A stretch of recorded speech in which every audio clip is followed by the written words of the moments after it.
in the Water Resources Development Act in 2007, the Louisiana Coastal Area Ecosystem Restoration. General Walsh is in charge of it. That plan calls for a science and technology program. Fact of the matter is, the program has never been fully supported by the federal government and not been supported at all by the state government. So it's a weak, underpowered program. We think about this as a good concept, but when you come to reality, everyone's an expert. Everyone has his own idea about what restoration works, which is obvious, intuitive, and wrong. And that we need to draw some hard conclusions about what works, is going to work in the long run, as we said, this long-term vision. That requires not only research, but it requires careful assessment of the alternatives, and honest appraisal of the outcomes, and auditing of the outcomes so we can learn by doing in an adaptive way. That's a challenge for the way government decision makers work, but it's also a challenge for scientists. Left to their own devices, scientists like to pursue their own interest. And so they like to propose to do things that they want to do, and they will bend over backwards to show you that it's relevant to what you want. In reality, we have to think of a new way of doing this to be able to bring the best science onto the most important critical questions. Well, let me just focus in on one of those questions, which I mentioned before, and that is sea level rise. General Walsh has shown you that we have to think 200 years in advance. We know the seas are going to be rising in those. It takes 50 or 100 years to come up with a plan, as he has pointed out correctly. I don't see a plan anywhere for the next 100 years to combat the ocean sea level rise. You can tell them what you're doing with the sea level rise scenario. We have, the Corps of Engineers has put out an engineer circular that we now take sea level rise in our planning documents. So when we bring something to Congress, it will have sea level rise at 0, sea level rise at 1 foot, and sea level rise at a meter, 3 feet. And so what we're looking at is how do we work from that particular perspective from a planning point of view. That leads to the questions that we have submitted a report to Congress called LACPR, where we divided the state of Louisiana into 5 different areas, and we did a planning review at a very high level on those 5 different areas. And when you're looking at 3 foot of sea level rise, there's a lot of social economic issues. Do you want to have everybody in that area to raise their houses up 3 feet? Do you want everybody to retreat? What do you do with the transportation systems? So there's a lot of planning studies that are out there, but it's tough political decisions to make that people, well, that's 100 years from now. I don't need to worry about that. I don't want to retreat people off of Grand Isle. I don't want to retreat off of this. But those tough political decisions can be made if there's a vision of what that future looks like, and this is what we're going to do, and then move towards that in an increment. Well, can't you put that in terms that people in this town understand, which is dollars and cents? Can't you say, if you don't do this, you're going to lose, $1 trillion of industry. You talked about the value of the Gulf and the produce that comes out of the Gulf, in billions of dollars. Can't you say, well, this city's going to lose this billions, add them all up, accumulate them, and if you don't act, this is what's going to be lost? I think that's part of the concern that I have with creating a vision by saying how expensive it is. I don't think they said how expensive is it when we're going to build the transcontinental railroad. I don't think the president said this is how much it's going to cost when we go to the moon. I don't think. But they all say that now, right? What I'm saying is the counter argument: if you don't build it, you don't spend the money, it's going to cost you this much more by not acting. Right, and I don't get grabbed by this is how much it's going to cost. Right.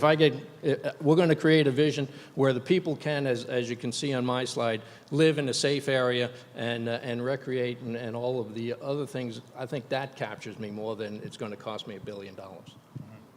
And then this is a question, I guess it's sort of ties in. Do we have enough information to estimate the value of coastal activities and industries around the U.S. now in advance of any disasters? Or are we lacking good coastal economic baselines? Do we know what it's going to? Nobody knows. These are big questions.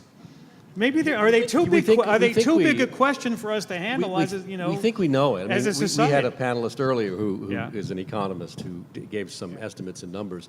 But one of the things, I think the lesson of the Macondo blowout was how vulnerable that these economies are and how the ripple effect and how far they can extend.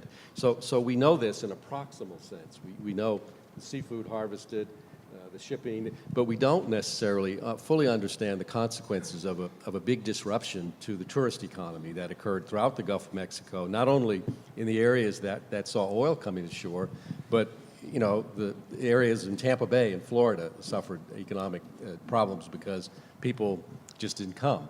And then there are people, of course, whose livelihoods and depend on those tourists beyond the motel owners and restaurants and so on. So we can quantify the economies, but we don't have a very good handle on their vulnerabilities to disruption.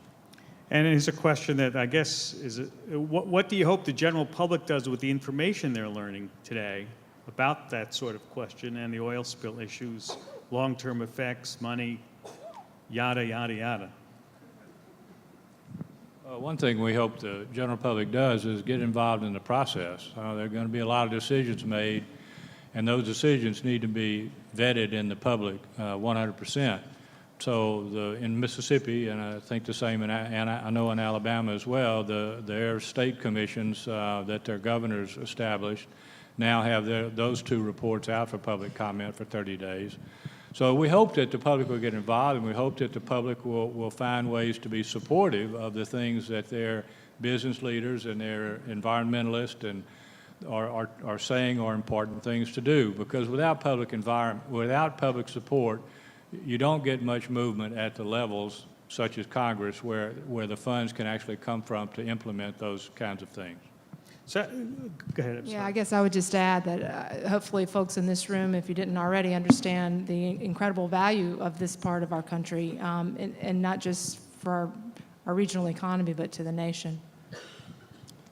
I'd say, is there a connection from the people in North Dakota, Iowa, Illinois, Missouri to the Gulf Coast?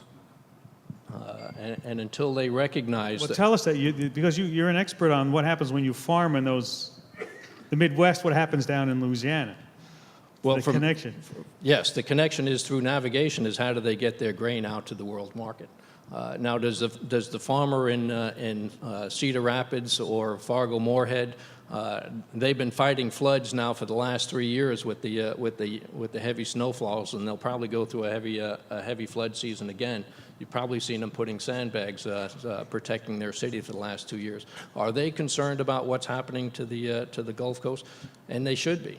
Are the people from Louisiana concerned of what's happening up in North Dakota and Iowa and others? They should be. If we don't keep the locks, operating, we're not going to be able to keep navigation going, and people are not going to be able to get their goods to the market. Is there a connection? Yes. It's the third largest watershed in the world. Well, it's an interesting point because it goes back to what Cindy was saying about all the dead shells as they move down the coast from New England and now enter into the Gulf of Mexico, and the seabeds, you know, these shell beds are devoid of life, and you have to restore them. They're sort of a warning to the people down here. Look what's heading in your way.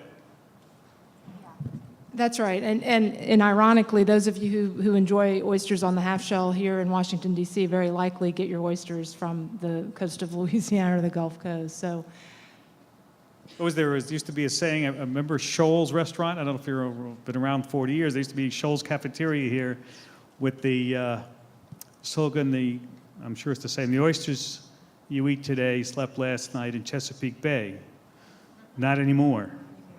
So, though they're not anymore either. So are you optimistic about us being able to tackle these big issues? I mean, can you keep them on the radar screen long enough with the with the political infighting? Can you make this a presidential or an election year topic in 2012?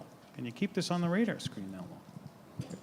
We have to be optimistic about this. If we're not optimistic, if the people who are sitting up here and most of you in the audience don't think we can be successful in this, we're not going to be. because it's going to take a partnership effort involving all of the people in the region, all of the congressional delegations, all of the business communities that operate or benefit from the Gulf.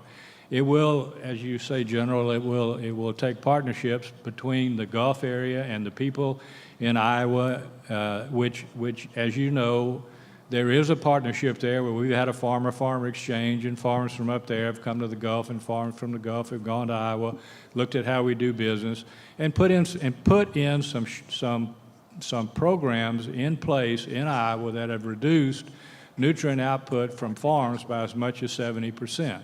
So it's a small start, but it is a start. And it's only going to happen through consensus and through partnerships throughout the various regions that we do a better job of taking care of the future of our great water bodies.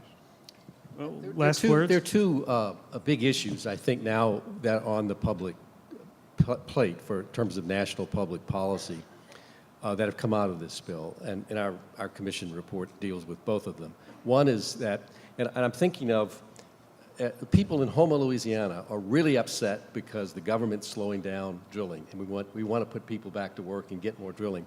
The people in Destin, Florida, not that far away along the coast, are rallying to keep oil drilling from away from their shores.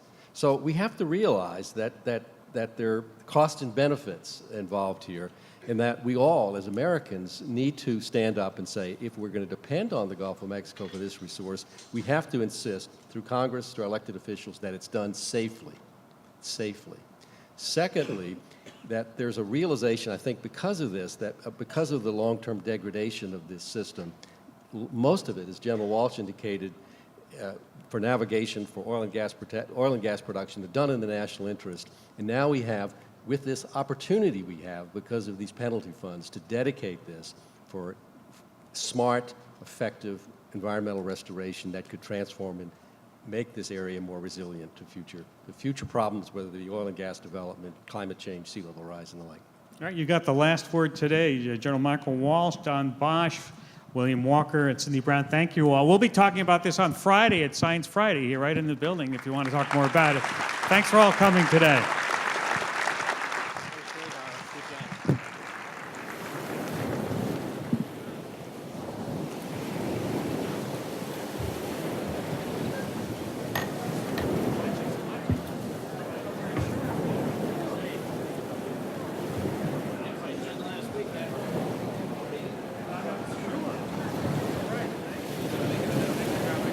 You can